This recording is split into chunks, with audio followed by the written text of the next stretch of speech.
அஸ்ஸலாமு அலைக்கும். பேரன்பிற்குரிய பெருமானார் ஸல்லல்லாஹு அலைஹி வஸல்லம் அவர்கள் என்ற தொடரில் இன்றைய நாள் மஸ்ரூக் ரஹ்மத்துல்லாஹி அலைஹி அவர்கள் கூறினார்கள், நான் ஆயிஷா ரதியல்லாஹு அன்ஹா அவர்களிடம் சென்றேன். அவர்கள் எனக்காக உணவு எடுத்து வருமாறு தங்களின் பணியாரிடம் கூறினார்கள். மேலும் நான் எந்த உணவையும் வயிறார சாப்பிட்ட பிறகு பழைய வாழ்வை நினைத்து அழத் தோன்றினால் அழுது விடுவேன் என்று சொன்னார்கள். நான் கேட்டேன், எதற்காக? பொதுவாக எந்த உணவையும் வயிறார உண்ணும் போதெல்லாம் நபிகளாருடன் வாழ்ந்த பழைய வாழ்வை நான் அசை போடுவேன்.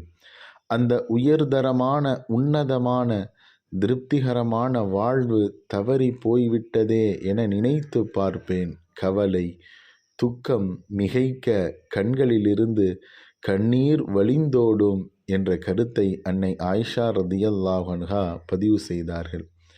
அல்லாஹுவின் தூதர் ஸல்லல்லாஹு அலைஹி வஸல்லம் அவர்கள் இவ்வுலகை பிரிந்த போதிருந்த வாழ்வை நிலையை நினைத்து பார்ப்பேன். அல்லாஹுவின் மீது ஆணையாக நபி ஸல்லல்லாஹு அலைஹி வஸல்லம் அவர்கள் ஒரே நாளில் 2 வேளை வயிறார ரொட்டியும் இறைச்சியும் சாப்பிட்டதில்லை என்று பதிலளித்தார்கள் அன்னை ஆயிஷா ரதியல்லாஹு அன்ஹா.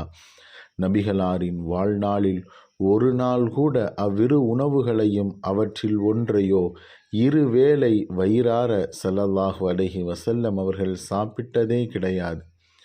வறிய வாழ்வை நினைத்து ஆயிஷா ரதியல்லாஹு அன்ஹா அவர்கள் கண் கலங்குகிறார்கள்.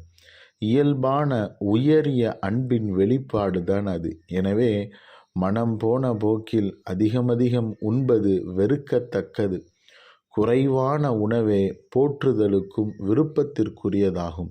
அதுதான் அடக்கத்தையும் உள்ளச்சத்தையும் தேவையான அம்சத்தை பெற்றுத்தரும் என்று பெருமக்கள் சொல்கிறார்கள்.